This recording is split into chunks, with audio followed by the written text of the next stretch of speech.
pessoal, mais um programa, mais um podcast na mira do Sub. E hoje o papo é história, né, Camila? É isso mesmo, muito bem. Hoje a gente vai falar com uma pessoa que está trazendo muito conteúdo pra gente, não é isso? É uma historiadora, Doutora em História. Como diz ela, contadora de história. Rafaela Machado. Tudo bem, gente? Prazer estar aqui. Prazer estar aqui contando história, porque o que eu faço bem é contar história. Rafaela, a gente ficou encantada, a gente fica sempre encantado com seus conteúdos no Instagram, agora com seu podcast. E falando tanto sobre Campos, a gente estava até conversando sobre aqui antes, né, Jackson? E Rafaela não é de Campos. Explica pra gente essa história, como é que você Isso é chegou. mais uma história para ela poder contar pra gente aí. Mas, gente, deixa eu falar para vocês, não há campista mais apaixonada do que eu. Tenho título de cidadã campista, eu brinco com os meus alunos que eu ando com ele pendurado, porque eu tenho realmente muito orgulho daquele título. Eu sempre falo que Campos me deu tudo, me deu uma família, me deu uma causa, que é o arquivo público. Ah, o seu marido também é campista? Também, ele é campista raiz Aham. mesmo, né? E me deu os meus melhores amigos, que são parte da minha família hoje, né? Eu não tenho pai, então é muito importante ter essas pessoas próximas a mim. Então eu sou muito grata à cidade. Legal. Então eu acho que o que eu faço é só retornar um pouco desse amor que eu desenvolvi por Campos para os campistas, porque quando a gente sai, a gente às vezes vai viajar, você olha com o olhar de quem quer conhecer, né? Você vai ao museu, você vai a um lugar, você tira foto, e às vezes no nosso local de nascimento a gente não faz isso. Eu falo e fico arrepiada, porque é realmente o que eu acredito muito. Então o que eu faço é tentar fazer com que um campista olhe para a sua história, entendendo os problemas, os dilemas, mas vendo também o quanto essa história ela é importante, impactante, faz parte do nosso presente. Eu fico muito assim impressionada porque você fala dos conteúdos, da história de Campos, sempre de uma forma muito didática. Eu já falei isso para você que mostro para os meus filhos e eles conseguem compreender. Você acha que isso é uma coisa natural sua ou vem mesmo porque você está tão apaixonada que aquilo acaba transcendendo? Camila, eu sempre brinco que quando a gente fala com amor e a pessoa vê o amor, a paixão naquilo que a gente fala e naquilo que a gente faz, o outro pode não gostar muito de história, pode não concordar, mas ele te dá atenção, porque ele vê verdade no que você está falando. Eu acho que eu estudei muito para isso. Eu falo, a educação mudou a minha vida. Eu sou filha de mãe solteira, empregada doméstica, e tudo que eu conquistei foi pela educação. Então, sempre entendi o que a educação me deu e o que eu quero dar para as pessoas. Eu fiz mestrado, fiz doutorado, não para a universidade, não para viver dentro da academia, como a gente chama, mas eu fiz para isso, para fazer com que as pessoas vejam a educação como transformadora e vejam justamente assim. Olha, ela estudou, ela fez doutorado para falar sobre isso, mas de uma forma simples, didática, que todo mundo possa entender, que a minha avó, que era analfabeta, entenderia, que qualquer pessoa consegue entender, gostar e acompanhar. Conta uma história muito interessante pra gente aí que você, quando descobriu aqui em Campos, ficou apaixonada. Na verdade, quando eu vim para Campos, gente, eu já fazia história, eu terminei aqui porque eu era da UERJ, peguei uma greve imensa, minha avó era daqui, minha mãe quis voltar, a família da minha mãe é toda daqui, do interior de São João da Barra, na verdade. E aquela leva dos meus tios foram para trabalhar, buscar uma condição de vida melhor. E chegou um ponto que começou todo mundo a voltar, ficamos eu e minha mãe sozinhas, e então voltamos em 2006. E quando eu vim para cá, eu comecei a me inteirar um pouco mais sobre a história de Campos. Eu conheci a história da Benta Pereira. Benta Pereira, que é nome de colégio, que é nome de rua, que a gente ouve falar. E Jackson, uma coisa, a Benta Pereira se tornou a paixão da minha vida.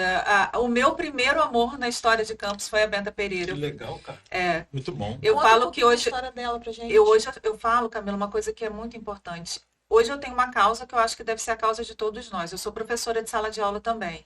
Então, quando eu estou dando aula para os meus alunos, eu vou falar sobre Guerra dos Emboabas, Revolta de Beckman, tudo que aconteceu no Maranhão, em Minas Gerais, em São Paulo. E eu não falo sobre uma revolta que aconteceu aqui, em 1748, do período colonial, comandada por uma mulher viúva, e que soube estabelecer uma rede em torno dela, uma rede política, uma rede de autoridade. Essa mulher foi perseguida, essa mulher foi, a sua família foi presa, sofreu muitas sanções, e ela é uma mulher muito à frente de seu tempo, né? Para essa história é muito impactante. Eu acho que qual é a luta que a gente tem que ter hoje? Eu, você, todo mundo, principalmente quem tem cargo, quem consegue ter contato político, mas cada cidadão. Colocar a Revolta da Benta Pereira nos livros escolares de todo o Brasil. Nacionais, né? Nacional, exatamente. Essa é uma luta que eu acho que a gente tem que ter. Engraçado que a Madeleine teve aqui e falou da Benta Pereira também, porque existe a Casa Benta Pereira em Campos que acolhe mulheres que sofrem de violência. Uhum. Ela falou com a gente sobre isso e a gente não sabia. E Eu agora não sabia. sabem Eu aí. vou lá pra rua, não pra escola, e Exatamente. pra casa, aqui em Campos, de acolhimento. Eu não Exatamente. sabia da casa de acolhimento, É. bom saber. É, a Bom Madeleine saber. que falou pra gente não sabia também. Legal. E é importante saber. Sim, sim. Porque uma mulher que protegeu tantas outras, hoje continua protegendo É, nessa casa. Exatamente. É simbólico, né? Mas então foi a primeira história que você se apaixonou na cidade. Foi a primeira história. E é muito engraçado, eu não sei em que vocês acreditam, mas quando eu vim pra cá, eu falei assim, quero fazer mestrado sobre essa mulher. Eu sempre fui assim, eu quero estudar, quero estudar. Falei, quero fazer mestrado sobre ela. E trabalhando no arquivo, o arquivo despertou minha paixão, assim, o dia que eu cheguei lá, eu falei assim, aqui eu vou ficar. Isso foi em fevereiro de 2007. Aqui é meu lugar. Eu entrei lá como estagiária em 2007, cá estou como diretora 2023 ininterruptamente lá. E aí teve procurava os documentos da Benta Pereira, não encontrava, perguntei a todo mundo, procurei tudo, e eu sou rata de arquivo, gente. Pensei assim, vendeu para a Europa, saiu do país, como vários tantos outros. Uma época eu passei no concurso da Prefeitura de Educação e tive que ficar um pouco fora do arquivo em sala de aula, porque não conseguiria sessão, menos daquele estágio probatório. Dr. Edson, que era muito da cultura na Câmara, me levou para trabalhar com ele lá. E um dia eu estava dando aula em Saturnino Braga, me ligaram, eu conto essa história muito engraçada. Você vê quando Deus quer que seja com você. Me ligaram e falaram assim, Rafaela, abriram um cofre que estava no corredor da Câmara, fechado há mais de 60 anos.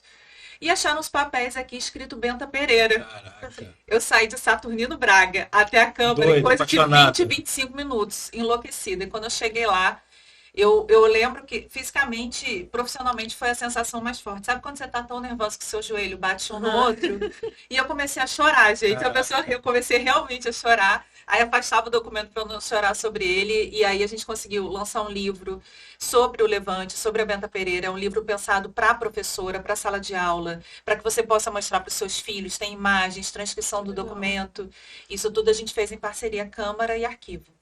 Muito legal, né? Até para você, enquanto policial, é importante saber disso, né? Porque foi uma revolução, como você com disse. certeza. E comandada por uma mulher, há muitos anos atrás. Rafaela, e essa paixão pela história, como é que é isso? Paixão por, assim, na história e a família. Como é que tem esse contraponto? Dá tempo? Só Dá Jesus. espaço? Já que sou professora, historiadora, eu tenho que trabalhar muito para botar a briga no lugar, né? Então, mas eu gosto muito de trabalhar. Eu falo para todo mundo assim, o final de semana, eu nunca gostei de ver televisão. Na minha casa, eu, minha mãe e minha avó, quando eu era pequena, tinha uma televisão e eu detestava quando elas começavam a ouvir novela, porque minha avó só ouvia televisão alto. E eu detestava, sempre detestei novela. Então eu sou uma pessoa que eu gosto de ler, gosto de estudar. Meu marido entende isso. Ele não é muito de leitura, mas ele fala que ele Respeita, né? respeita. E ele fala que ele aprendeu, a gente está junto há 10 anos, que ele aprendeu tudo que ele sabe de Campos comigo. E ele é de Também, Campos. Ele também é. pudera, né? Aí dentro de casa ali, né? E ele acaba sendo um incentivador. Eu acho que no início ele viu com certa dificuldade, acaba sendo, né, uma mulher que trabalha fora, trabalha muito Até fora. porque para ele é uma novidade. É. Ver a mulher dele, que não é de Campos, Uhum. sabendo tudo de Campos, sabendo a história de Campos, Buscando, a né? história de... Então, assim, mas é legal, cara, ver esse E legal que ele paralelo aí. compreende bem. Passou a compreender, eu Agora, acho. da onde que surgiu a ideia de gravar pro Instagram? Foi engraçado, gente, pandemia. Pandemia mudou tá. nossa vida completamente, né? Radicalmente. Eu nunca, como eu falei para vocês, eu nunca gostei de televisão. Nas 2 semanas de pandemia, aquelas 2 primeiras semanas do lockdown, eu comecei a ver CNN, televisão o dia todo e Virou. pirei. Não dormia, achando que minha mãe ia morrer, enfim. E aí eu comecei a pensar assim, eu tenho que fazer alguma coisa. O arquivo fechado, equipe demitida, toda aquela situação, e eu só pensava assim, eu tenho que manter o arquivo sendo visto para que as pessoas vejam que ele está fechado, está passando por tudo isso.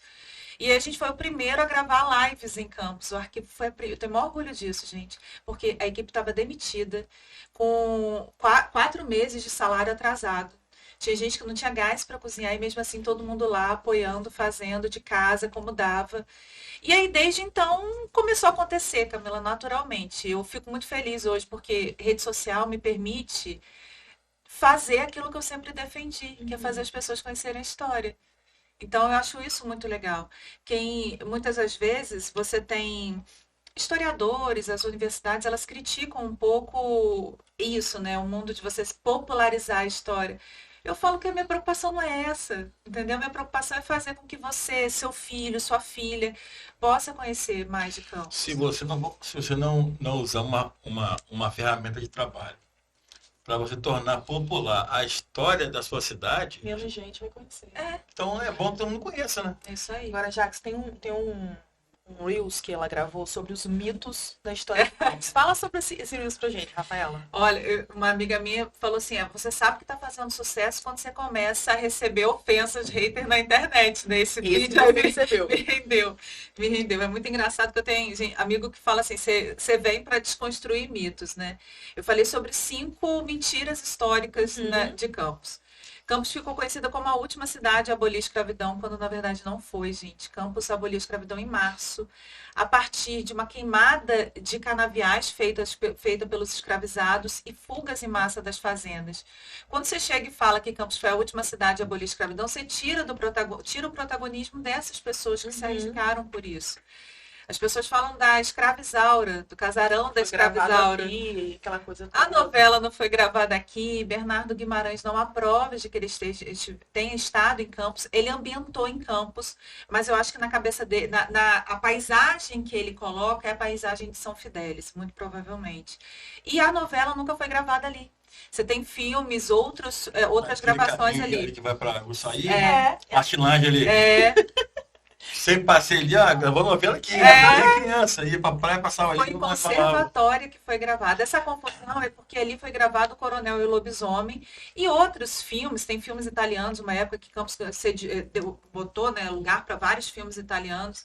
Então, são mentiras que ficaram como verdade. Isso é verdade. Pra mim também. Por isso que eu falei assim, eu vou pedir pra ela contar. Você quer ver uma que o pessoal fica enlouquecido? Farol de São Tomé. Gente... O Farol de São Tomé é famoso, né, entre os campistas por ter sido projetado pelo Gustave Eiffel, também o projeto da Torre Eiffel, né, em Paris. E na verdade não foi. Não foi. Meu Deus. Aí eu brinco que às vezes a gente precisa ouvir de fora. Eu já vinha falando sobre isso, que eu pesquisei o Farol um tempo, estive com a planta, com a documentação que instalou ele ali. Aí vem uma pesquisadora, uma jornalista francesa, 2 meses atrás, fez uma matéria que ela publicou agora em agosto, justamente ouvindo os descendentes do Eiffel, ouvindo um grande especialista que diz o Farol de São Tomé, de Campos Goytacazes, não é projeto dele. Aí agora tem a verdade colocada aí. Mas aí tem que descobrir quem é que fez o projeto. Foi uma firma francesa, também francesa, chamada Barbier Fenestre. Você tem engenheiros, tanto franceses quanto ingleses, trabalhando na instalação. Ela tem um sistema, é chamado sistema Mitchell, é um sistema de tubulão no meio dela, que é um dos únicos no Brasil. Foi uma das primeiras encomendas daquele tipo de farol. É o 3º farol mais antigo projetado por essa firma inglesa, chamada Barbier Fenestre. E por que eu faço questão de dizer isso? O fato de não ter sido projetado pelo Eiffel não tira em 1 centímetro a importância e a beleza dele. Né? Inclusive, o nosso prefeito anunciou que vai reformar todo o farol, né? Vai pintar novamente, vai dar outra vida. Olha, mano, e que o próximo verão vai ser feito ali na área da Marinha. É ali. mesmo, que legal. Já está anunciado pelo nosso prefeito. Pra gente, será que facilita, Jackson? Ou melhora, piora? O trabalho da ordem pública vai ficar melhor. Vai ficar melhor. Porque assim, a ordem pública, Jackson é secretário de ordem pública, a ordem pública tem muito trabalho durante o verão. O Né? verão passa, então a gente alô um bocado. Foi. Mas é num espaço fechado, acho que fica melhor, porque delimita algumas coisas. Mais restrito, né? Mais restrito, fica melhor. Assim, o Apesar- verão, Apesar do trio, o trio vai passar por ali, né? trio correr solto. O trio também é assunto seu, né? Ah, Porque demais, não tem gente. campista que não tem ainda atrás Não do trio. tem, não tem. Isso é muito engraçado. Quando eu falei lá de Nelson e Gil, não tem, gente. Isso é campista demais, Não entendeu? tem. Todos os campistas conhecem Nelson Príncipe Negro. Eles de também paixão. não são campistas É... e amam a cidade. Vieram pra cá e se apaixonaram aqui, pô, pela Você cidade. percebe isso? Que tem muita gente de fora que chega e acaba ficando. Camila, na verdade, eu tenho uma grande crítica. É uma crítica, assim, é o que a gente fala, crítica construtiva. Mas é uma forma que eu observo mesmo. Campos é uma cidade que recebe muito quem vem de fora. A gente tem o Porto, a gente tem a Petrobras, a gente tem esses hotéis que durante a semana ficam cheios dessas pessoas que vêm de fora. Universidades. As universidades. E aí, o que a gente ouve dessas pessoas? Campos não tem nada para fazer, não tem nada para oferecer. Primeiro que já te oferece muito porque te dá um emprego, né? Então, isso já é oferecer muito. E segundo, será que você procura saber? Será que você procura investir na cidade em que você está vivendo? Campos tem muito o que fazer. Falta demais. Falta um centro de informação ao turista ali no centro da cidade, que a gente não tem. O Admir sabe disso, que é um problema grande que a Secretaria de Turismo tenta resolver. Vai ter ali agora, né, uma sede ali na Lapa, que é muito legal, que é o nosso cartão postal. Mas as pessoas, elas têm que retribuir um pouco mais a cidade, né? Elas têm que começar a olhar esses espaços com pertencimento. Professor de universidade, normalmente, vem do Rio. Ele passa 2 dias da semana aqui, ó, vai embora. Vai embora. Ele não fica, não cria raiz, não cria identidade, não cria senso de pertencimento. Então, acho que a gente tem que desenvolver nessas pessoas de fora um pouco da responsabilidade de contribuir, da responsabilidade de quem quer conhecer, sabe? Fala um pouquinho sobre essa questão desse centro que vai ter ali na Lapa, que eu não estou sabendo, e eu acho que as pessoas precisam conhecer. O Cais da Lapa, ele está sendo revitalizado, está passando sim. por um processo ali de revitalização. E aqueles quiosques que tem ali justamente no Cais, eu não sei se um deles ou dois, parece que eles iam ser conectados, iam passar a sediar a Secretaria de Turismo com Rãs. Então, ele ia passar para lá, ia ter um centro de formação ao turista e desenvolver projetos, né, de turismo E assim, na região. o cais, ele é muito frequentado, gente. À tarde, se você for num sábado à tarde, tem muita gente pescando ali. Eu moro ali perto e sempre E o vejo. prefeito tem feito vários eventos ali, até para dar mais vida àquele espaço, para poder movimentar e criar uma nova modalidade ali, né? Não, sem De dúvida. eventos. Sem dúvida. Ali, Que é uma área da cidade que você deve conhecer bem, é porque tem muita história para contar por aí, Muita né? história. contei do rural esses dias aí, ó. Não, e eu vi esses dias que você tirou fotos ali falando sobre o patrimônio, que as pessoas também não têm noção do patrimônio de Campos, né? Quando passam no centro da cidade, vem aqueles casarões antigos, não tem a ideia A de... dimensão, né? a dimensão, exatamente. Eu fiz questão de tirar foto ali na Lapa, porque eu sempre brinco assim, que o cartão postal mais bonito de Campos é a Lapa. É dali que você vê a cidade, que você respira a cidade. Óbvio que a cidade, gente, Campos é uma cidade imensa, multifacetada. Você tem o Imbé, você tem a Baixada, você tem Santo Eduardo, Santa Maria, Lagoa de Cima, e localidades muito diferentes, né? Muito complexas e muito bonito de ver. Agora, o nosso cartão postal, aquele que a gente vende para visita, é o centro da cidade. Eu sonho muito em ver esse centro revitalizado, Rio Paraíba. A gente se forma através dele, né? E eu quis tirar aquelas fotos ali justamente para vender mesmo. Olha como é bonito estar aqui, olha como a gente rende boas fotos. Hoje em dia todo mundo pensa em Instagram, né? É instagramável. É um local instagramável. Botei um vestidão lá. Então, onde você acha que saiu o seu pertencimento aqui pela cidade de Campos? Eu acho que à medida que eu fui vivendo Campos, né? Eu fui vivendo Campos com as dores que a cidade tem, com os traumas que a cidade tem, mas eu comecei a enxergar tanta beleza, tanto potencial e tanta história. Jackson, parece que quando a gente olha para Campos, você vê a história do Brasil, você olha para Campos, parece que tudo aqui aconteceu muito. Nós tínhamos o genocídio indígena, nós tivemos um polo escravocrata no Brasil, que talvez tenha sido um dos maiores, talvez Campos tenha tido a maior fazenda escravista de toda a história do Brasil, que foi a do Solar do Colégio. Nós tivemos uma elite açucareira ali no século XIX, no século XX, que vivia como verdadeiros barões do açúcar. Campos viveu tudo, um movimento republicano muito forte. Então, quando você começa a ver esses aspectos da história aqui em Campos, você começa a ver que a cidade tem muito a render, tem muito potencial. Esse lance da iluminação elétrica, isso é verdade? Agora a gente quer saber, agora a gente quer saber. O povo quer saber. Eu sempre digo o seguinte, Campos tem a fama de ter sido a primeira cidade da América Latina, depois de Nova York, a fazer uso da energia elétrica, né? Então teria sido a primeira na América Latina. Vamos pensar, o Rio era a capital do Império. Vamos pensar em todos os espaços do Rio de Janeiro. Campos não foi a primeira cidade nem a testar, nem a fazer uso. A Estação de Ferro da Leopoldina já tinha testado e o Campo da Aclamação, que é o Campo de Santana, também fez uso. O que nós tivemos a primeira vez? Que com a presença do imperador, inclusive, a inauguração de um serviço de iluminação elétrica. Então, Campos foi a primeira a ter um sistema... Exatamente. Há um sistema público que ficava ali onde hoje é a Receita Federal, que tem aquele poste. Ficava exatamente ali, mas não aquele prédio, era um outro. Ah, sim. O prédio é bem novo. Bem novo. Então, Tirou mais uma dúvida. Mais mais uma mentira mais histórica. Mais uma mentira histórica. Agora, tem muita mentira e tem muita verdade também, né? Por exemplo, as pessoas antigas, eu sei porque no meu bairro, né, eu moro lá, pessoas falam sobre aquela fábrica de tecidos. Nossa, eu ouvi histórias daquela fábrica a vida toda. E aquela fábrica movimentava a cidade real. Completamente, gente. Mais de 1.000 trabalhadores. Tem uma, sabe onde é? Ali na Lapa, onde tem ainda a torre, onde é o Brizolão, o CIEP e uma agência do Banco Itaú, não é isso? Aí tem Sim. uma torre imensa, só existe a torre. Se você pensar que daquela torre até o final da Lapa, onde todo mundo fala que é a Rua de Garotinhos, justamente, tudo aquilo ali era ocupado pela fábrica de tecidos, né? A Campista.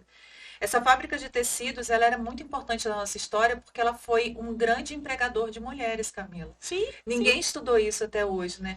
Muitas mulheres se inseriram no mercado de trabalho formalmente a partir da fábrica de tecidos. Era a maior do Rio de Janeiro, uma das maiores do Brasil. Criada por um português que chegou aqui sem nada e que fez fortuna, se tornou um dos homens mais ricos do Rio de Janeiro, com certeza um dos mais ricos do Brasil.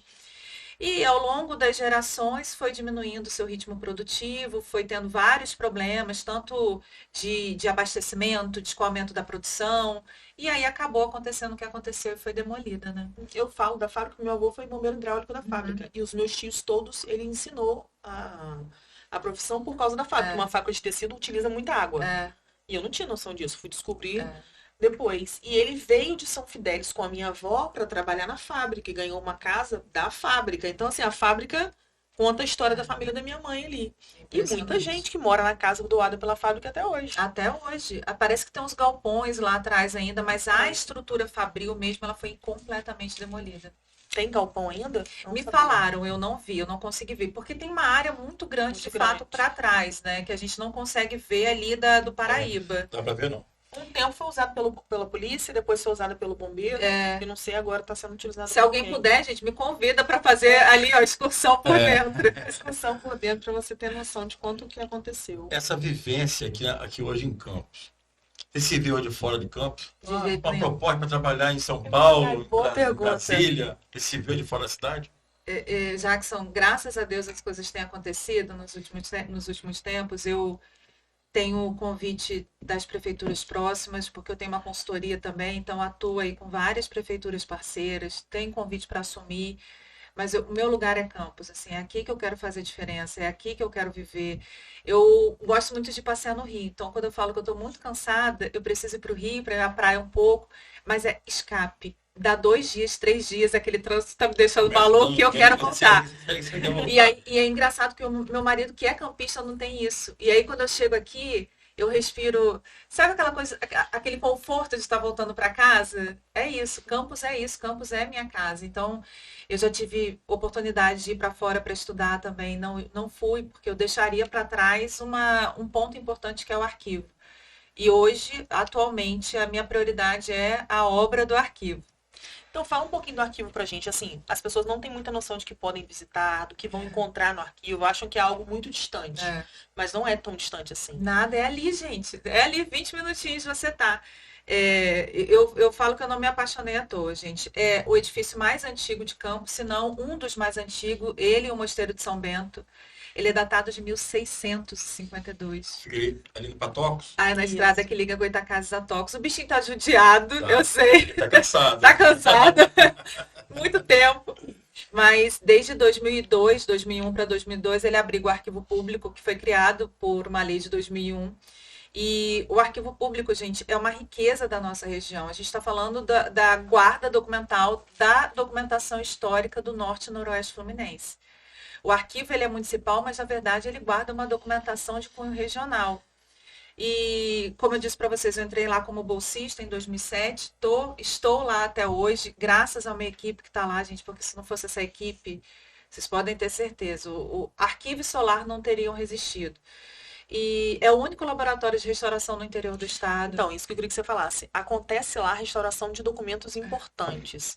Há pouco tempo atrás, acho que os últimos que foram para lá foram os documentos pelo menos que eu acompanhei, do monitor campista. Sim. O monitor foi uma frustração enquanto jornalista, né? Porque a gente, na época da faculdade, a gente estudava para entrar para o monitor, porque era onde pagava melhor e aonde eles respeitavam a gente. Porque os outros jornais eram muito comerciais.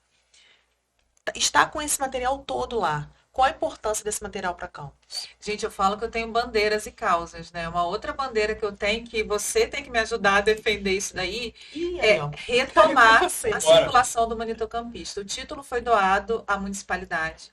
A época que ele foi fechado, em 2009, era o terceiro jornal mais antigo do país. Se ele voltar hoje, ele vai ser o segundo jornal mais antigo do país.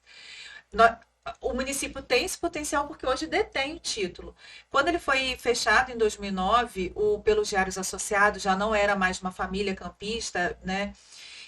O acervo foi integralmente levado para o Rio de Janeiro, que foi uma perda. Além do jornal ter sido fechado, o acervo foi todo levado daqui. E quando eu falo sobre o monitor campista, às vezes a gente foca muito na gente. Campista é bairrista, eu sou bairrista, né? Uhum.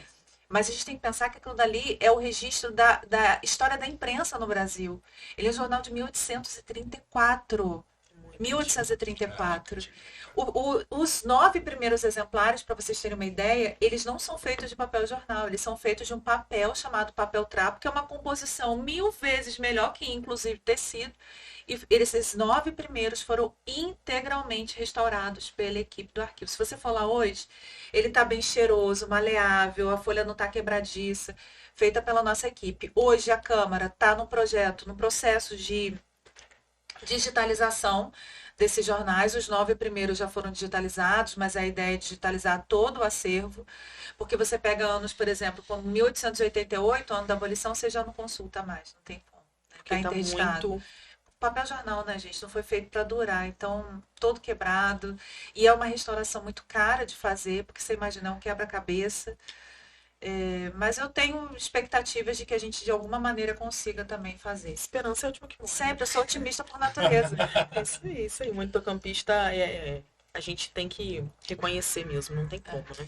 Com certeza. Eu acho que tem que ser um movimento de toda a cidade, assim. Independente de jornalistas, professores, historiadores, eu acho que não tem quando a gente está brigando aqui pelo Livro Verde. A minha mãe, ela não é da área. Minha mãe não tem conhecimento da área, mas ela entendeu a importância daquilo A ali. mais antiga do país. Exatamente. O campista tem que entender a importância do monitor campista, não só do acervo, mas desse título para a história de Campos. Era assim na faculdade, já que você vai fazer o teste para um estágio no monitor. Caraca, Camila, não, Camila escreve pro monitor. Eu não consegui, né? Não fui pra televisão, não fui pra lá. Não, fulano escreve pro monitor, pode deixar, ele vai escrever esse texto aí, porque eles deixavam a gente trabalhar, deixavam a gente escrever. Não era aquela pressão que existia nos outros jornais. Era gostoso de quem trabalhava lá gostava de trabalhar lá. Tanto que a galera lutou muito para manter. Nossa, né? mãe. E eles se reúnem, tá? Até hoje. Eles se amam, eles se adoram. O grupo do monitor ficou junto para sempre. E vocês fazem a restauração daquilo página a página. É um trabalho minucioso. Muito minucioso. É um trabalho caro, porque requer materiais para vocês terem noção, gente. Uma folha, eu convido para vocês irem lá, porque eu falo que eu vendo peixe bem fora, mas dentro, então, todo mundo se emociona, é uma coisa. Cada folha de papel japonês, depois da pandemia, aumentou tudo, ela custa em média R$100. Caramba. Então a gente corta tirinhas milimetricamente e para as meninas conseguirem trabalhar ali sobre aquele documento. Mas só para vocês terem noção, a gente conseguiu recuperar, por exemplo, um documento de 1649, anterior ao edifício. Na época que isso aqui era um povoado, não tinha nem nome. A Vila de São Salvador ainda ia ser criada. São aquelas primeiras pessoas que vieram ocupar essa região. Nós temos o documento lá, restaurado. Você pode ir fazer sua pesquisa. E eu gostaria muito que o campista valorizasse mais isso, sabe, Camila? Que às vezes eu ouço a pessoa falando assim, o arquivo é longe.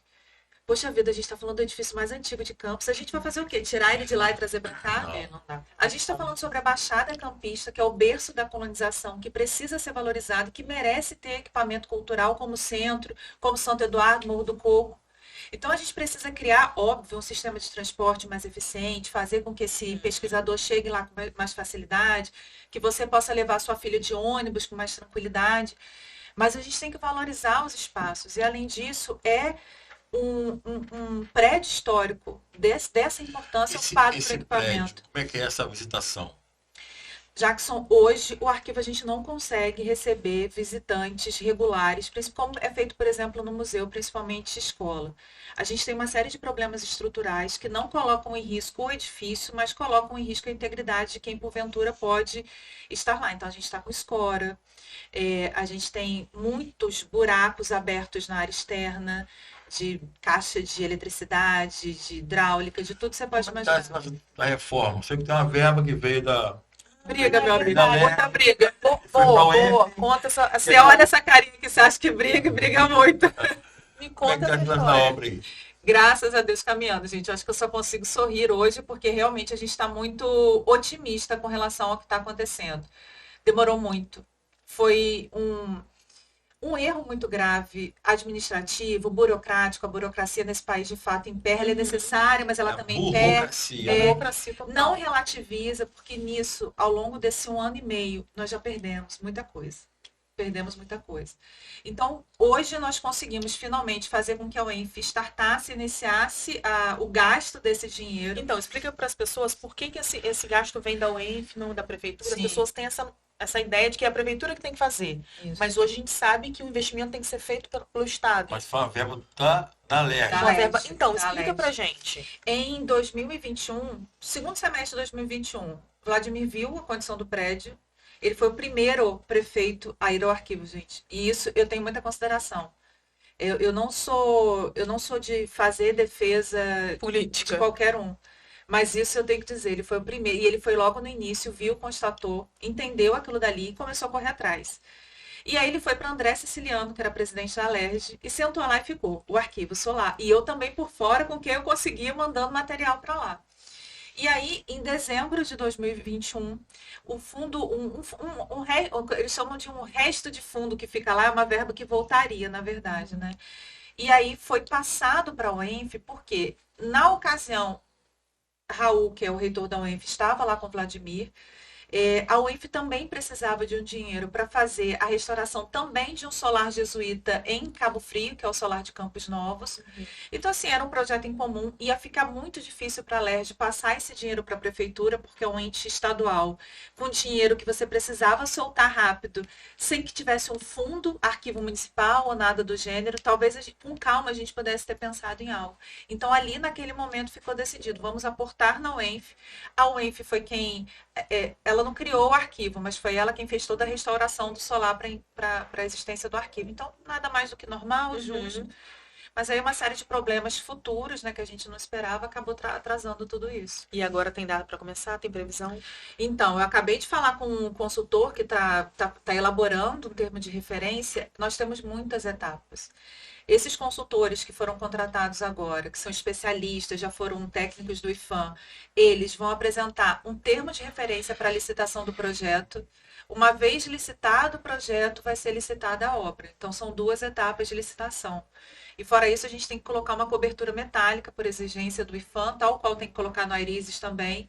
Então, a gente está tentando soltar pelo menos a cobertura metálica, porque aí você já consegue trabalhar. Imagem. É isso. Evita degradação. É isso. Agora, explica pra gente, já que você falou em IFAM, explica para as pessoas, vamos dar aula de história aqui para as pessoas agora. Explica para as pessoas quando a gente fala tombou, tombamento, o que acontece? Porque as pessoas ficam assim, porque o prédio está caindo, porque a prefeitura... Explica pra gente. Nós temos 3 esferas de tombamento. A esfera federal, que é o IFAM, o Instituto do Patrimônio Histórico e Artístico Nacional, o INEPAC, que é o estadual, e o COPAN, que é o municipal, que dá muito problema por aí, Muito né? problema. Quando esses órgãos fazem um tombamento, eles estão fazendo o reconhecimento da importância histórica, arquitetônica daquele edifício ou daquela prática. Então, por exemplo, o chuvisco é reconhecido como patrimônio material de Campos, a Sim. cavalhada também. O patrimônio ele não precisa ser só o edifício, ele pode ser algo, a forma da gente falar, o que a gente come, tudo isso. Então, aqui em Campos nós temos alguns edifícios tombados pelo IFAM, outros pelo INEPAC e muitos tombados pelo COPAN. Aqui na nossa cidade existe um caso muito grave, porque não quer dizer que seja tombado, reconhecido, que esses órgãos vão aportar dinheiro, vão colocar Sim. dinheiro. Não? Se a propriedade é privada ou a responsabilidade é sua, se é do Estado, a responsabilidade é do Estado e por aí vai. Houve um caso aqui em Campos muito triste, ali na Praça São Salvador, onde hoje é aquele edifício garagem, era a antiga Santa Casa de Misericórdia. Primeiro ficou como estacionamento, ultimamente, né? Como estacionamento, mas antes do estacionamento, exatamente. Era uma igreja belíssima, a igreja de Nossa Senhora Mãe dos Homens e a Santa Casa de Misericórdia original. Com a roda, né? Era o quarteirão inteiro até Alberto Torres lá, com a roda dos expostos. Esse edifício ele foi um cemitério, eu vi isso também. também era um cemitério. Os fundos eram usados como cemitério da Irmandade, né? O fundo que dava para Alberto Torres. Só que esse cemitério ficou muito pequeno e com a epidemia do cólera morbus em meados do século XIX, eles conseguiram um cemitério onde hoje é a Faculdade de Medicina. E esse cemitério ficou conhecido como Quimbira, porque Quimbira em língua de africano é lugar distante, né? Você tem vários Quimbiras na nossa região, não só lá. E aí ali também foi um cemitério. Só que houve um número de mortes desproporcional, ele estudou esse tema, e aí o Caju teve que ser inaugurado às pressas, é quando o cemitério público municipal é inaugurado. Porque não tinha espaço. É. Eu estou falando sobre essa questão do tombamento, que existem prédios históricos na cidade e as pessoas não conseguem compreender por que as reformas não são feitas. É porque o dono do prédio simplesmente não pode mexer da forma como ele gostaria. E essas instituições, é muito dramático a situação do patrimônio no Brasil hoje como um todo. O caso do Solar dos Arizes. O Solar dos Arizes é tombado pelo Caindo na IPAM, nossa frente. está né? caindo dia a dia na nossa frente. Passa Cada lá e vê. chuva eu penso primeiro no solar lá e depois penso nele. Ele é de um particular, é de uma pessoa. O IPHAN conseguiu na justiça fazer com que o prefeito, e não é a prefeitura, o prefeito no CPF dele, fosse multado em caso de qualquer problema. Ou seja, a prefeitura tem que atuar sobre um edifício que na verdade é uma propriedade privada. Então, antes tem que fazer a desapropriação, a doação tem que... Olha como a burocracia mão de obra danada. emperra. Como a burocracia emperra. Isso é uma coisa que atrapalha mesmo até a beleza, né?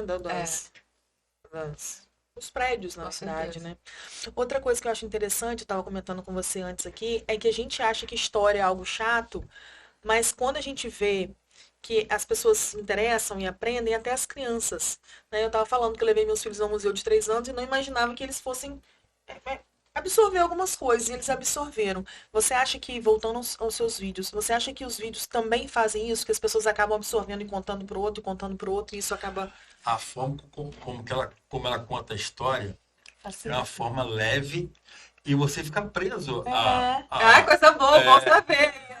ele fica preso. E aí você assimila, porque é impossível você não lembrar que tinha um cemitério na abertura, porque ela contou a história e por aí você vai. Então, assim, a forma como que ela conta é uma forma muito, muito assertiva, ao meu ver, e muito contundente. Então, É didático preste atenção. mesmo, né? É didático. É Fico didático. feliz. E, gente, dá um trabalho. Você sabe disso, dá um trabalho fazer aquele vídeo em 90 segundos, que eu não consigo fazer em 60. Mas Sempre como faço 90. você mesmo que edita? Não, às vezes eu edito, hoje eu tenho a Maju que me ajuda também, porque senão eu fico doida. Mas hoje, por exemplo, eu acordei 5 horas da manhã para conseguir fazer o de hoje, que ontem foi o aniversário, eu não consegui, não estava com nada engatilhado, tinha que fazer. Acordei 5 da manhã, eu mesma gravei, eu mesma editei, tá lá falando sobre a Praia de Manguinhos, aqueles ossos que toda hora aparecem Sim. lá. Então, queria falar sobre isso, porque hoje é aniversário da Lei Eusébio de Queiroz, tem tudo a ver com aquelas ossadas que aparecem. Agora, Rafael também tem um podcast já. Não, eu sabendo isso aí, aqui, bombado. Né? Graças a Deus, tá dando certo. Várias Como ela pessoas. consegue nesse HDzinho desse tamanho? Porque o HD é pequeno, você faz como? Não, dá falha, tá? Dá falha. Às vezes eu tô com um negócio assim, às vezes eu tô dirigindo, me dá uns 5 segundos de pensar assim, pra onde eu tô indo, o que eu tô fazendo? Eu vou fazer. Em casa é a mesma coisa, eu vou pro quarto, eu não lembro o que eu... Mas o neurologista falou que é cansaço, é estresse, muita coisa no HD. Foi no HD. Depois que tem filho, piora, tá? Eu sei, pois é, por isso que eu tô adiando tanto. Você tem vontade de ter filho, cuidado, porque a memória piora muito. Nossa, A minha mano. Maia teve 2 gêmeos. Menina, ela já me falou isso, tô até com medo agora. Rafaela, conta pra gente aqui uma coisa. O que você gosta de fazer na cidade, além da parte histórica? Porque você falou assim, as pessoas não enxergam a cidade. O que você gosta de fazer? Eu, por exemplo, como campista, amo a festa de São Salvador, amo ir pro trilho no Farol. E você? O que você gosta de fazer em forma de diversão mesmo? Eu gosto muito de viver as experiências que me permitem fazer um mergulho na história. Você quer ver uma coisa que me deixa assim Todo ano eu fico emocionada, eu fico emotiva, eu fico apaixonada de Santo Amaro. Ah, sim. Você vai para Santo Amaro, parece que você voltou no tempo. Aquela rede de Você vai caminhando, você sociabilidade. vai... Tem coluna para isso não, Não. amigo. Eu vou de carro mesmo. Eu vou Que eu não caminhando há 6 anos. Eu queria, mas eu ainda tenho que preparar quando eu tenho hernia de disco, né? Então tem que me preparar Não, melhor. você precisa do propósito. É. Se você tiver, você vai. Eu vou, Você com vai. certeza. Você vai. Mas eu acho que a pecuária, por exemplo, apesar de estar muito diferente hoje em dia do que era antigamente, ainda é um evento que você... Charmoso, É, né? poxa, pecuária, né? A festa de São A Salvador. bota, Aí espera um ano pra comprar uma bota nova. Comprar uma bota nova, É, colocar uma bota nova. Entendeu? A festa do Santíssimo também, que esse ano eu fui durante o dia lá, então é tão legal você provar os doces, você sabe, comer pastel, sentar ali na praça. Aquele bolinho de bacalhau. Bolinho de bacalhau. Ah, muito Tradicional, bom. né? Ir ao mercado é uma coisa que eu amo. O mercado Eu vai gosto. fazer aniversário agora. Eu peço a vocês que convidem o pessoal do mercado para vir aqui. Eles vão adorar, eles estão precisando de visibilidade. Aquele lugar ali, eu sei que é muito problemático na nossa cidade, porque a gente tem o mercado, a gente tem a feira, a gente tem o camelô. O que a gente vai fazer com tudo aquilo? A gente tem os feirantes, os permissionários. Uma coisa que eu sempre digo, assim, eu sou defensora da história do patrimônio, mas não existe mercado sem feirante, não existe mercado sem as pessoas que estão lá dentro. Sim.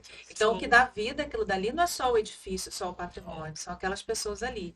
Então, essas pessoas precisam ser escutadas e aí, juntos, nós temos que chegar numa solução sobre o que vai ser feito com relação a esse visual, que realmente hoje não está agradável, né, gente? É. Não- Melhorou com o camelódromo, É. melhorou bastante, mas ainda não é o ideal, né? Ainda é um mercado abafado, né? Fechado, que você não vê a beleza dele. Aquele mercado ali, ele era chamado de mercado novo, era um mercado modelo no Brasil, gente. Era considerado um dos mais higienistas, um dos mais bonitos, sabe? Ele foi todo projetado. Eu fui enxergar mercado como uma estrutura só mercado ano passado, que eu olhei esse de um ângulo diferente, eu vi aquela arquitetura, o prédio do mercado, que para mim é uma coisa só. Eu não tinha essa ligação do que era o mercado. Não, e você não tinha, muita gente não tem É. também. Eu fui ver ano passado. Me espantei de ver quão grande é o mercado, né? E lindo, porque ele Lindo. está muito descaracterizado, mas É. ele foi. Cada detalhe do mercado, gente, foi tão pensado milimetricamente, sabe? A iluminação, a limpeza, a refrigeração das carnes, do peixe, da verdura, tudo pensadinho, onde um ficava e depois começou, né, a desordenar, infelizmente. Agora, Rafaela, você como professora, já tem seus seguidores, né? Me fala assim, uma menina que queira estudar história, um rapaz que queira estudar história, como você, que queira mergulhar na história, não só de Campos, do Brasil, no mundo.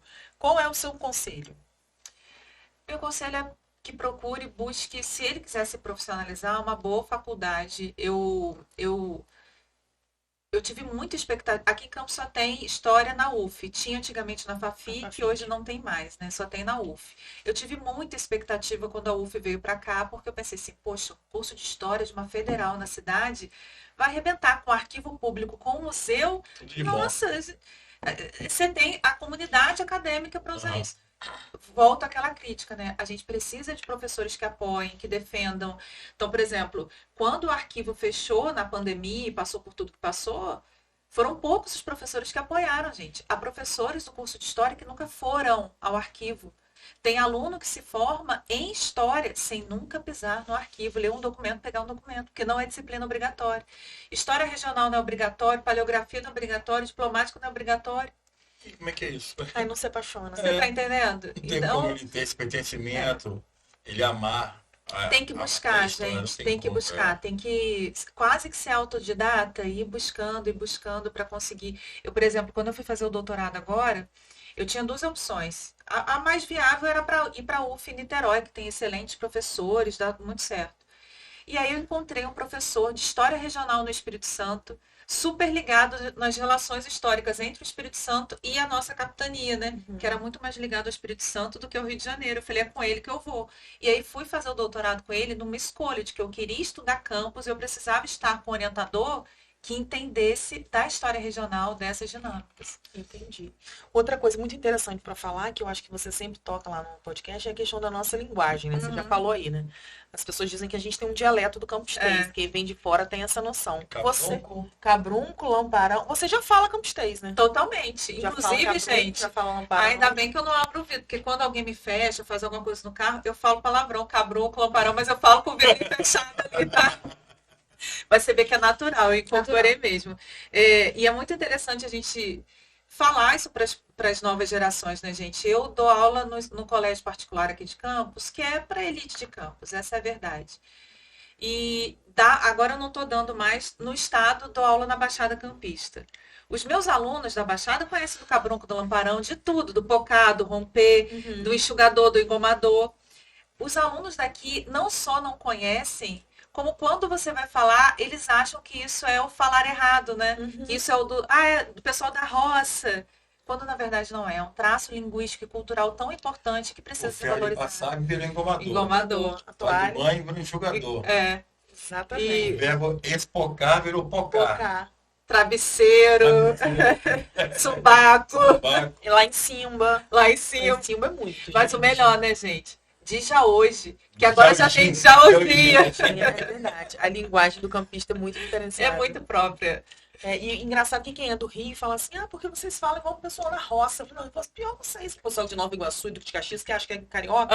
Não, eu sou carioca, pelo amor de Deus. Fala aquele R, aquele... que fala assim, pelo amor de Deus. Nossa, é muito mais bonito. Muito mais bonito, muito mais bonito. Você niteroiense já virou campista. Mas às vezes eu fico chateada que eu não gosto muito de ver meus vídeos, não, né? Quem se grava... Eu não sei, eu acho que... Eu não sei, eu não gosto. Mas às vezes eu tô ouvindo e falo assim... E aí eu já acho que o meu sotaque é campista quando eu tô vendo... Eu não falo campista como vocês, o S bem puxadinho. O meu campista ainda é... Ainda é. Entendeu? Eu tenho que trabalhar isso melhor.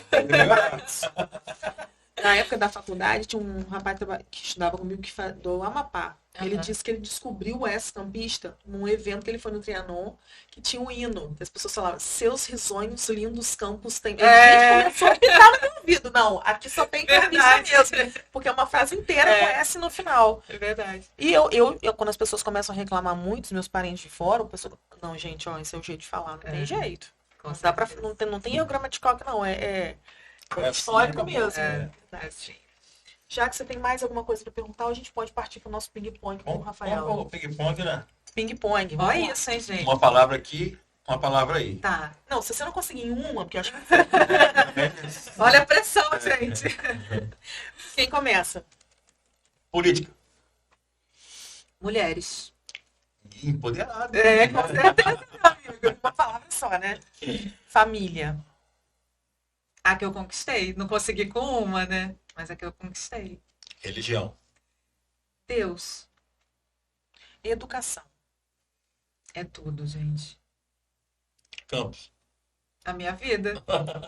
Presente, passado e futuro. Então tá bom, acho que podemos encerrar. Encerra nosso programa.